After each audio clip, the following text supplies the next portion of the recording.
fanontaniana isan'andro, fandaharana tolotry ny fikambanan'ny Mpiara-mamaky ny Baiboly eto Madagasikara.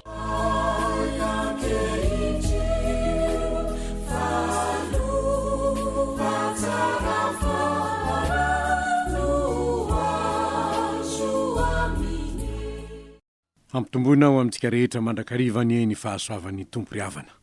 Faly miona amintsika rehetra indray manohy ny fandaniana ny tantaran'ny Paolisika, asan'ny apôstôly toko 7 andininy 8 ka hatramin'ny andininy 9 no ovakintsika anio. Tantaran'ny Paoly niala avy any Kaisaria nde ho any Roma, mandeha sambo mamakivaky ny ranomasina Mediterane. Alohan'ny amakitsika izany dia mbola iara-misaotra ny tompo sika ka ny fitarian'ny fanahy masina amin'ny fidinidinitsy ny soratra masina zay omenantsika anio. Manatona fanetren-tena seza fiandriananao zahay iray eo amin'ny finoana mba hisaotra anao indray noho ny famondramponao. Anananay izao fotoana izao zay azo anay miara-mandinika indray ny teninao. Fahasoavana avy aminao zany, fitiavana avy aminao zany, ka dia tolotra ianao ny dera, ny laza, ny aja sy voninahitra Andriamanitro anao hatramin'ny taloha ankehitriny ary ho anao mandrakizay.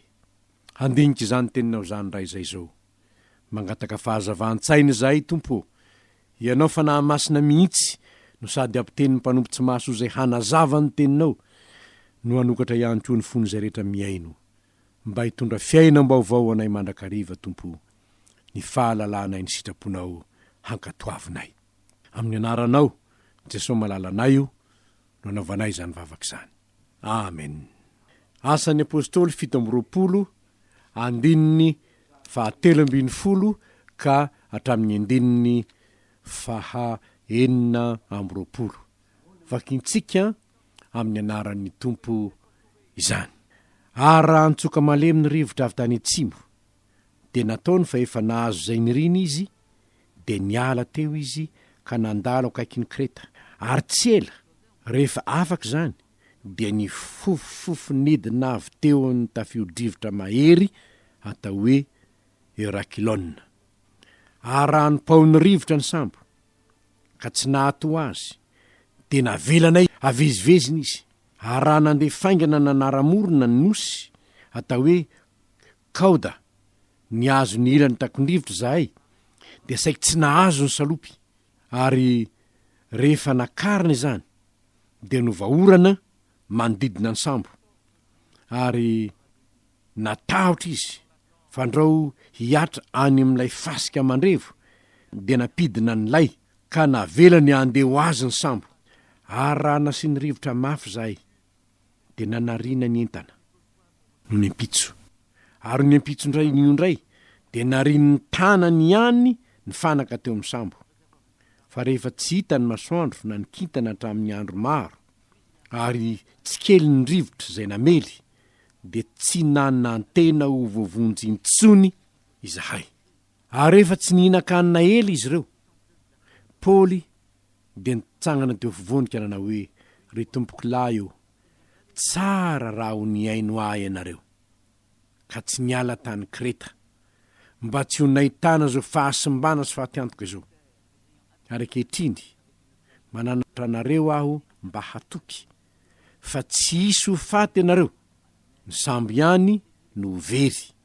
Fa nisy anjelin'Andriamanitra zay tompoko sady tompoiko nitsangana teo anilako halina, ka nanao hoe, aza matahotra ry Paoly, fa tsy maintsy hitsangana eo anatrehan'i Kaisary ianao. Ary indro efa nomen'Andriamanitra anao ny olona rehetra zay miaraka aminao. Koa matokiry tompoko lahy eo, fa mino an'Andriamanitra aho, fa ho tonga araka ny voalazany tamiko izany. Nefa tsy maintsy fefika ihany eo amin'ny nosy anankiray isika. Ray masino, manamasina anay amin'ny fahamarinana, miteninao ny fahamarinana.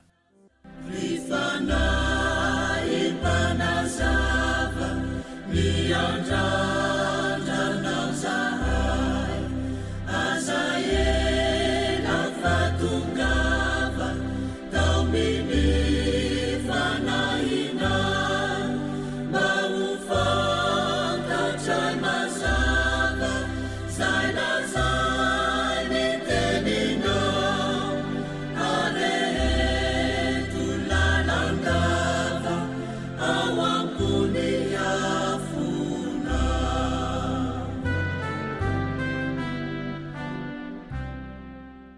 misy fahamarinana efatra indray no hotsipitsika amin'izay nivakina tamintsika teo ry havana. Fahamarina voalohany dia zao: fahaverezakevitra no vokatry ny fandavana ny tenin'ny tompo. Fahaverezakevitra no vokatry ny fandavana ny tenin'ny tompo. Efa hitantsika omaly fa ozy Paoly hoe efa fantatra aneo izy fa isy zavatra hitrange, aleo mijanony eto ihany aloha tsika. Kanefa efa hitantsika ihany koa nomaliny hoe niny mpitondra sambo ny kapiteny fa tsy ny tenin'ny Paoly. Paoly anefa efa nampitandrina izy hoe efa hitako ne, fa nilazain'ny tompo amiko ne, fa hisy zavatra manahirana ne raha miala eto tsike. Efa fantany anefa isy ho tafio-drivotra io fantatry Paoly zany. Zao anefa hitantsika hoe tsy natoko izay tenin'ny Paoly ny olona rehetrarehetra tsisy zay miainy ny tenin'ny Paoly. Inona ny zava-misy eto? Tonga tokoa ny voalazan'ny Paoly manomboka amin'ny 4:40 ka hatramin'ny 4:20. Rivo mahery, cyclone, euraculone. Zavatra tiana mpahafantarana antsika fotsiny dia ny hoe Paoly tsy hoe satria nandre tamin'ny servisy météo izy, fa isy zany, tsy zany fa ny fanahy masina no teny tao aminy, fa tsy nisy servisy météo nilaza taminy hoe izao ny zavatra hitranga raha mpitso, fa izy efa nilazany fanahy masina, ary zany teny ny fanahy masina zany na mino ny olona na tsy mino ny olona tanteraka ane zany. De eto anefa tanteraka ilay teny lazain'ny Paoly. Inona ny natao sisa? 2:20 navela ivezivezy am'izay alehany ihany fotsiny ny sambo. Raha milaza izy hoe saika tsy nahazo ny salopy, ny dikan'io ny salopy zany zany hoe canot de sauvetage reo de mifatotra manaraka ny sambo, saika very lasa tany daholo reo. Fa mazava loatra fa nafato izy rehetra malaky le izy nafatony tsara tamin'ny sambo, ny vaorany tamin'ny sambo le izy, nafatony aingana tamin'ny sambo le izy. Na izany aza nefa de mbola navezivezy ny rivotra foana ny sambo, navela andeha azy fotsiny 2:70. Tsy vitan'izany fa voatery narina ny entana, na narina koa na ny fanaka tao amin'ny sambo azy. Efa nambarany Paoly daholo ene zany. Andro maro izy sady tsy nahita masoandro, tsy nahita kintana. Ary de mihitsy aza ny voalazany hoe tsy nanan-tena ho voavonjy intsony zahay, fa averezakevitra tanteraka ny vokatry ny fandavana ny tenin'Andriamanitra. Raha mijery ny adym-piainana misy isika hatram'izao tsika miteny zao ka hatram'izay ny tsy fankatoavana ny tenin'Andriamanitra dia miteraka fiainana mikorontana. Vao nanomboka tany Edena ane zany, nanomboka tany Edeny zany, raha vao nandany tenin'Andriamanitra Adama sy Eva de nikorontana ny fiainany satria noroahana ny ala teo anatrehan'Andriamanitra izy. Ary de niaizina manarona ny tany, niaizi-pito manarona ny firenena, ho Isaia 1:2, de inona ny misy? Adilahy, korontana, fiafinafonana, fisarahana, fitokoana, fifanaratsiana, fifanambakana, fifamonoana mihitsy azy. Inona no antony reny? Vokatry ny tsy fankatoavana ny tenin'Andriamanitra ihany. Ny tenin'Andriamanitra ane de tsy sotra, fiadanana hoe ty ambonin'ny tany amin'ny olona kasitrahana. Ka ny olona kasitrahan'ny tompo de omen'ny tompo ny teny fikasana hoe ny fiadanako nomeko anareo. Fa noho ny tsy fankatoavan'ny olona zany tenin'Andriamanitra zany de mikorontana ny fiarahamonina, manjary very hevitra ny maro. Tahaka reto mpandeha sambo, raha tokony ho niainy ny tenin'ny Paoly de na tokony mpitondra sambo. Ry havana, marina fa ngamba efa zatra ny tirano ity reo mpitondra sambo reo, satria avy any Aleksandria izy andeha ho any Roma, angamba efa zatra ny ranomasina Mediterane. Kanefa na izany azy, rehefa ny fanahy masina no miteny de alao mitandrine. Ngamba misy olona hoe efa zatra mitondro reo olona reo, efa zatra tahaka an'izao reo ka de avela ho any zay tenin'Andriamanitra fa ireo ihany no mahay mitondra de zay no izy. Raha olombelona no ametrahanao ny fanantenanao, ho disy fanantenany ianao, ho disy fanantenany ianao raha matoky olombelona fotsiny ihany, satria tsy an'ny olombelona na lavorary ny diany. Indrindraindrindra amin'ny maha kristianina anao de tsarovo fa ho Jesosy, raha misaraka amiko ianareo tsy mahay manao na inona na inona. Fahaverezan-kevitra ny vokatry ny fandavana ny tenin'ny tompo nampitondraina ny Paoly.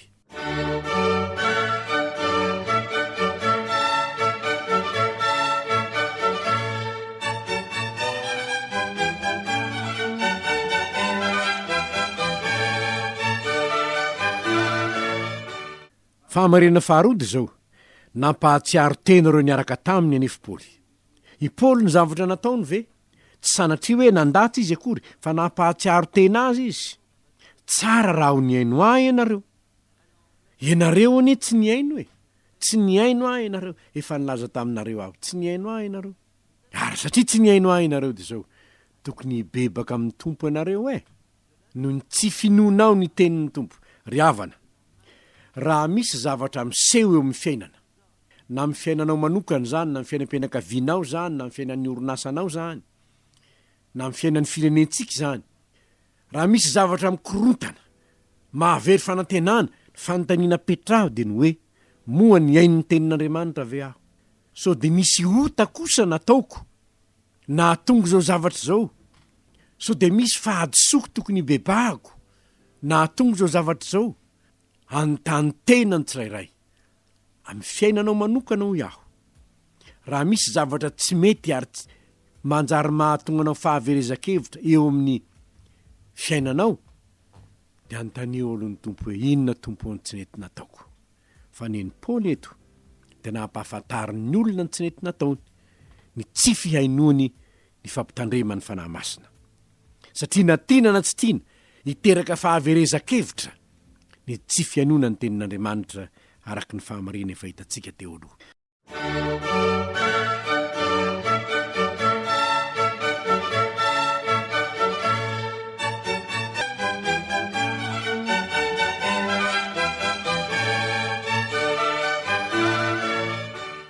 Ny fahamarina fahatelo, tsy vitany nampahatsiaro tena anenina fotsiny anefa Paoly, fa nampahery ny very-hevitra izy.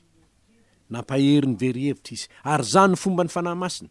Rehefa nasehony ny fahotana nataony reto olony reto, fa hoe tokony ho niaino ahy ihany ianareo. Ary zany tokony nitarika tao am-pon'ny mpiaino azy hoe mariny zany tompoko. Tokony ho niaino anao zahay. De inona nataony Paoly rehefa aveo? Nampahery reo very-hevitra izy. Manomboka amin'ny andininy faharoa amby-roapolo, ny andininy fahaenina amby-roapolo, de hoy izy hoe efa nilazana aho fa isy ny tafio-drivotra. Nefa rehefa tsy nahita masoandro fotoana maro reo olona reo, de hoy izy hoe nisy anjelin'ilay Andriamanitra tompoko niseho tamiko alina. Fa tsy maintsy hitsangana eo anatrehan'i Kaisara aho. Ny dikan'izany tsy maintsy ho tonga ny Roma ihany sika. Tsy maintsy ho tonga any sika. Zany raha teo moa ny teny fikasana efa nomen'ny tompo azy toko fahatelo amby-roapolo andininy faraiky ambin'ny folo. Ary noho izany, mino an'Andriamanitra aho, marina zay nylazainy, tsy maintsy fefika isika, ary ty samby ty ho simba, fa isika kosa tsy maintsy ho tonga any Roma, tsy maintsy ho tonga any Kaisaria sika, fa izany ny tenin'ny anjely amiko. Ny olon'Andriamanitra ry havana, tsy mba olony famoizam-po, fa olony fanantenana. Zany ho hitantsika eto. Ny miaraka amin'ny rehetra, ketraka, kivy, avela andeha am'izao fotsiny ihany fa zay lehiny ihany alehany, tsy manana fanantenana ny velona intsony, fa i Paoly no nihirak'Andriamanitra tonga tao aminy, de nanome toky aza matahotra ianareo. Ry havana, ny olona izay matoky an'Andriamanitra dia mampahery ny olona very-hevitra. Fantaniana mipetraka de zao, ianao ve isan'ny olona very-hevitra satria nandika ny tenin'Andriamanitra? Sa isan'ny mpampahery satria mandray amin'ny finoana ny teny omen'Andriamanitra? Amin'ny zavatra ataonao ary de zao, hazony ny teny fikasan'Andriamanitra. Marina fa angamba tsy hoe misy anjely tongotra eo aminao amin'ny alina ka miteny aminao hoe zao na izao, fa na tsy misy azy zany, ny teny rehetra nomeny ny tsindrimandrin'Andriamanitra de ao amin'ny avokoa ny eny, ao amin'ny Kristy ny eny. Ary zay mino dia ahita ny voninahitr'Andriamanitra izy, na hoela na hoaingana. Ary zany na tonga ny tompo ilaza aza mbo isan'izay tsy mino, fa mino ianao satria mahatoky lay efa nanao ny teny fikasana. Mpampahery ny mpiarabelona aminy ny olona mino ny tenin'Andriamanitra.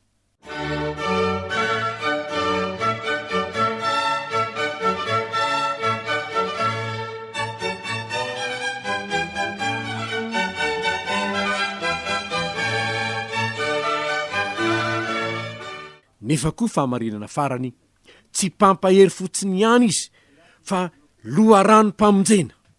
Loharanom-pamonjena ao ny mpiarabelona aminy, ny mpanompon'Andriamanitra mino ny fampanantenana zay fanomeny. Hitantsika eto izany fa noho ny tenina ampitonan'Andriamanitra ny Paoly sy noho ny amin'ny Paoly dia tsy ho faty izy rehetrarehetra ireo, na ho fefika aza ny sambo, isika rehetra ho tonga any Roma ihany, satria tsy maintsy miseho any Roma i Paoly, ary dia nitondra famonjena ho an'ireo niaraka tamin'izany.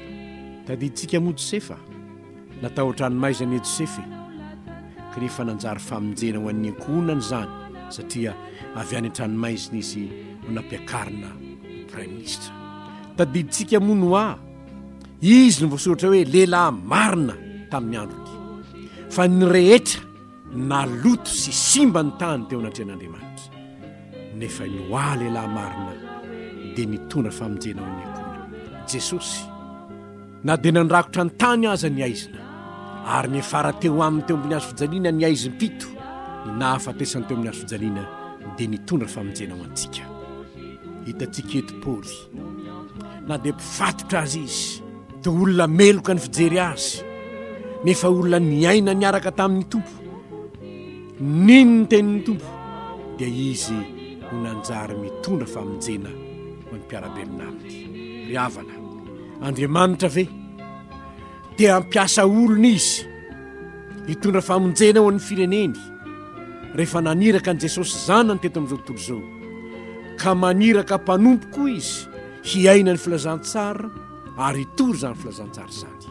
Inona ny vokatra zany? Raha tena filazantsara marina no entin'ny mpanompon'Andriamanitra, dia hitondra famonjena ho an'izay miaino azy zany filazantsara izany, ary ny finoany ny mpitory dia anjary loharanom-pamonjena ho an'izay rehetra miaino zany. Ho engane ry havana, engane, ka na dia ao anatin'ny samboaravoara aza ny fiainanao sy ny fiainam-pirenenao, dia ho lehilahy marina sy vehivavy marina eo anatrehan'Andriamanitra ianao, mba anjary loharanom-pitahena ho an'ny mpiarabelona aminao very hevitra, ho an'ny fiarahamonina tsy mahita intsony zay ale, manantena zavatra nefa toa tsy misy fanantenana, satria ny any fanantenana dia Kristy. Lay niaraka tamin'ny Paoly, no tanterahin'ny Paoly ny teniny, nankatoavin'ny Paoly tamin'ny fiainany rehetra.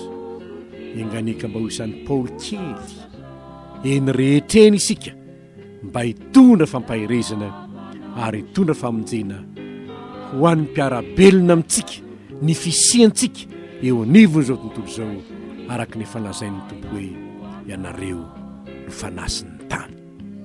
Ho an'ny Tompo ny eny voninahitra ivavakisika. Fa loatra ny fonay raha eo, fa ianao tsy mba vonina andatsa fotsiny ihany fa vonina hamonjy. Ka na dia nampahatsiaro tena ny mpiaraka taminy aza Paoly, dia nampanantena famonjena satria teo ianao niaraka taminy. Tompo, aza vela tokolombelony izay fa ino kosa ny teninao.